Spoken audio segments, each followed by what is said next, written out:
grabar. Bien, entonces, cuando hablamos de redes industriales, obviamente estamos pensando en una industria automatizada, ¿no? Inicialmente lo que vamos a trabajar son con actuadores y dispositivos que van a estar controlados por lo que sería un dispositivo maestro, ¿no? Pero veamos por qué hacer redes industriales, ¿no? Más allá de trabajar con lo que serían dispositivos del tipo inteligente, como estamos viendo allá, y tendríamos, por ejemplo, una instalación de una red sin tomar en cuenta lo que serían buses de campo, ¿no? En ese sentido, ahí tendríamos, por ejemplo, una serie de cables, como aquí pueden ver, donde directamente la red no, con nuestros dispositivos, no están optimizados, ¿no? Hay conexiones y muchos puntos que podrían ser puntos de error, ¿no? En ese sentido, entonces, tendríamos, por ejemplo, la misma configuración, tomando en cuenta lo que sería el bus de campo, ¿no? En ese sentido, el bus de campo, en lo que sería la red industrial, nos va a permitir trabajar directamente con lo que sería eh, una mejor adecuación, si ustedes comparan entre ambos. La diferencia es clara, ¿no? Aquí tenemos mayores puntos de conexión y muchas posibilidades de tener fallos, mientras que aquí estaríamos tomando en cuenta menor cantidad de conexiones y obviamente lo que sería menor cantidad de fallos, ¿no? En ese sentido, entonces, nosotros tendríamos la posibilidad de trabajar en un concepto donde vamos a utilizar un dispositivo principal, que va a ser el host, ¿no?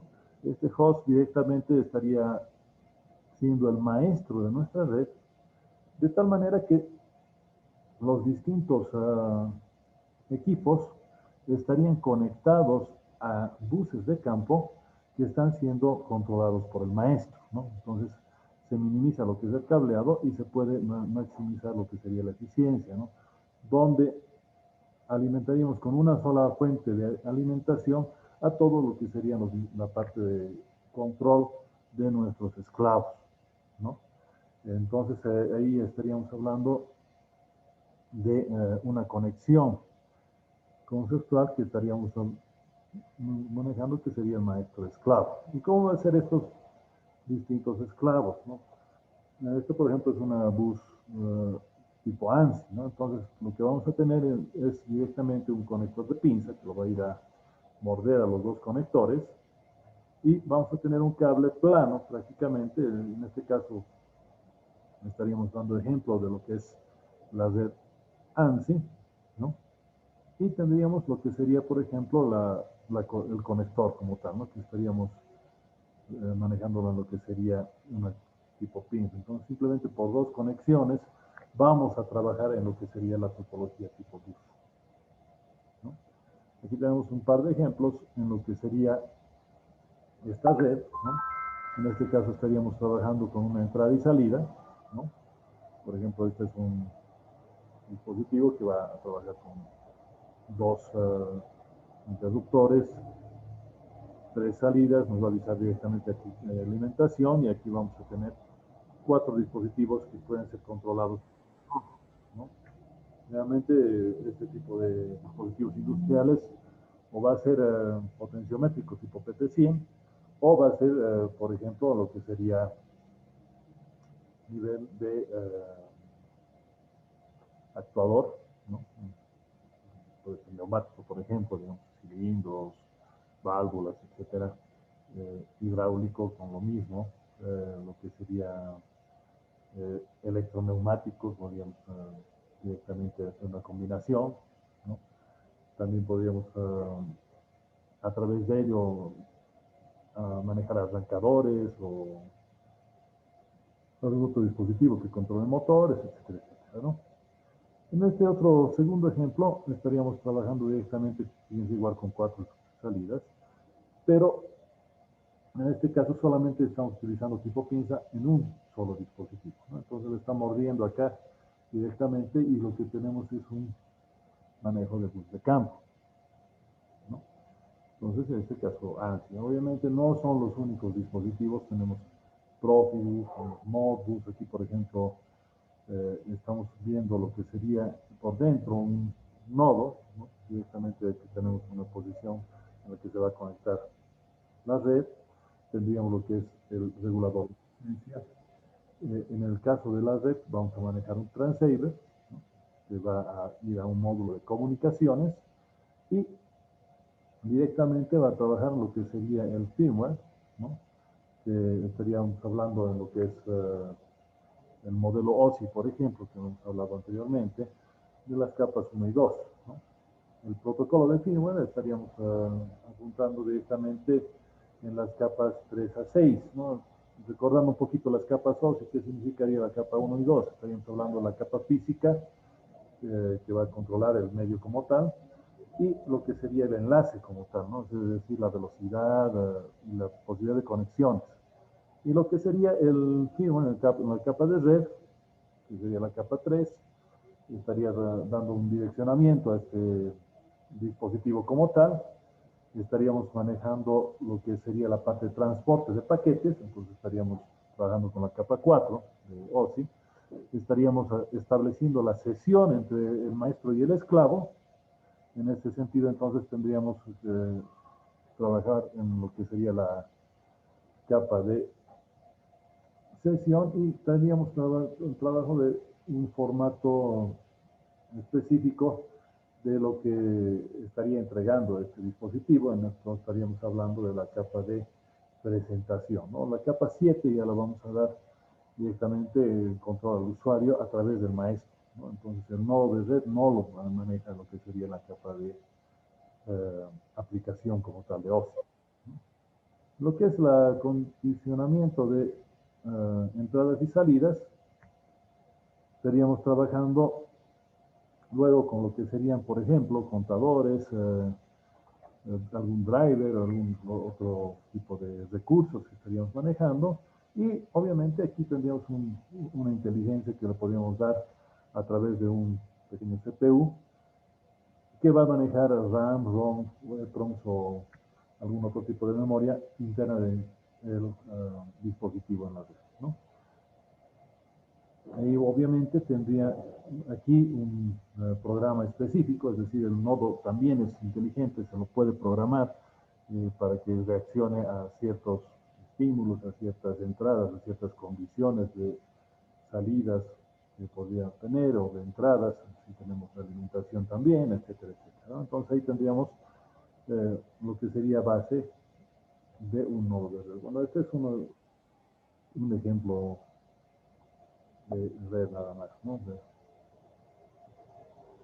Ahora, si nosotros comparamos, por ejemplo, algunas de lo que serían los buses de campos, podemos chequear el incremento de funcionalidad y la cantidad de datos, y bueno, lo que hemos hablado hace un ratito, lo que sería ANSI, por ejemplo, o ServiceFlex, Hardware y RS2485, entre otros, estarían lo que es menor funcionalidad y, bueno, por lo bueno, menor coste también, ¿no? Hay una mayor funcionalidad en otros dispositivos como DeviceNet o CAN y lo que serían Modbus, Profibus en lo que sería la parte de funcionalidad, pero obviamente estos van creciendo también en lo que es coste, ¿no? Una versión mayor de lo que es Profibus y otras como lo que serían Interbus y Remote van creciendo en mayor funcionalidad y un coste más o menos asequible comparado, por ejemplo, con lo que sería su versión previa de Firebus y Profibus, ¿no? En todo caso, esto, como puede observar, aproximadamente estaríamos hablando de las mismas costos más o menos, pero mayores funcionalidades en lo que sería la parte de datos. En lo que es Profibus, estaríamos trabajando, por ejemplo, en una versión más avanzada y Data Highway y Modbus Plus, pero esto estaríamos trabajando directamente un poquito más costo, ¿no? Y finalmente, lo que hemos chequeado en el laboratorio la clase de ayer, y estamos comentando el día lunes, bueno, tendríamos que Ethernet sobre IP va a dar mucha mayor eh, simplicidad, no tanto, pero es más complejo, pero en todo caso podemos trabajar con mayor cantidad de datos. Lo malo que estaríamos al tope de lo que es el coste, ¿no? Pues dependiendo del fabricante sobre Ethernet, tendríamos que puede ser un poquito más económico incluso que las últimas versiones de buses de campo, pero sí o sí estaríamos tomando en cuenta que tenemos mayor cantidad de funcionalidades, ¿no? Entonces, obviamente podemos trabajar y conectarnos con IP, incluso remotamente se lo puede manejar a este tipo de dispositivos, como hemos observado anteriormente. Y bueno, entonces nosotros podemos ver, digamos, algunos ejemplos de conexión de red, ¿no? Aquí, por ejemplo, tendríamos una conexión tipo Profibus, ¿no? Donde estamos hablando de conexión entre dos maestros que van a manejar lo que sería una interfaz humano-máquina o HMI, ¿no? Entonces aquí estaríamos conectando los dos PLCs a través de un anillo entre los dos maestros y cada uno de ellos, tanto el HMI como los dos PLCs, están trabajando con lo que es Profibus. Entonces, ambos PLCs pueden trabajar con lo que serían los distintos sensores y drivers y en algún caso actuadores o transmisores de parámetros que nos van a permitir al conectarnos a través de Profibus, ¿no? Como hemos visto con ANSI, Profibus también trabaja con buses de campo, ¿no? Por lo tanto, eh, la funcionalidad de Profibus es bastante alta en ese sentido, ¿no? Puede conectar directamente varios dispositivos en nuestra red. Finalmente, tendríamos la estructura piramidal, por ejemplo, hablando de versiones de Profibus, ¿no? Obviamente lo que tendríamos es una conexión básica de los distintos dispositivos, transmisores, detectores de campo, entradas, salidas, sensores, etcétera, etcétera, que pueden ser conectados con una velocidad bastante alta directamente al bus como tal de campo, ¿no? Luego tendríamos a nivel de campo los distintos sensores y estaríamos hablando ya de los dispositivos inteligentes, ¿no? Ahí estaríamos hablando de, bueno, 10 veces más retardo, pero ya tenemos lo que es la interacción con el humano. En lo que es el nivel de célula, estaríamos trabajando con lo que es el controladores de células, hay dispositivos inteligentes industriales como lo que son los dispositivos de control numérico, CNC, ¿no? Ahí directamente, por ejemplo, yo les cargo un programa CNC y se me ocurre, digamos, que queremos hacer una pieza mecánica avanzada, entonces prácticamente con una impresora 3D va a ir cortando el metal, por ejemplo, y al cabo de un tiempo vamos a tener exactamente la fabricación del dispositivo, ¿no? Entonces solamente elegir un programa y ya se construye la pieza, ¿no? Ahí también estaríamos tomando en cuenta dispositivos de control interactuando con lo que sería el ser humano. Y bueno, si hablamos de alrededor de un segundo de respuesta, estaríamos hablando ya de la fábrica como tal, ¿no? Donde estarían las alarmas, donde estarían los dispositivos TCP/IP como tal, los controladores de multimedia, etcétera, ¿no? Ahí estaríamos hablando de los dispositivos que no servirían más que para lo que es el control, para lo que es la parte de supervisión, ¿no? Entonces el controlador de área lo que va es recibir a través de esta pirámide todo lo que son datos de los PLCs y a través de ellos de los distintos dispositivos que están conectados a ellos, ¿no? A su vez, los controladores de nivel de campo también van a poder ser manejados a través de la pirámide por el controlador de células del área. Entonces, en un área de trabajo o un área específica, nosotros vamos a tener un único controlador de área que nos va a permitir manejar, ¿no? Y después, bueno, estos controladores pueden ir a una red TCP/IP normal, ¿no? Y ahí, bueno, la imaginación se límite de lo que pueden hacer al controlarlos remotamente, por ejemplo, ¿no? Pero, entonces aquí tendríamos alta y baja velocidad, si quisieran tomarlo en cuenta aquí en nivel de velocidad, ¿no? En nivel de control. Bueno, eso sería lo que tendríamos planificado para comentarles hoy. No sé si alguna consulta, estamos dispuestos a escucharles.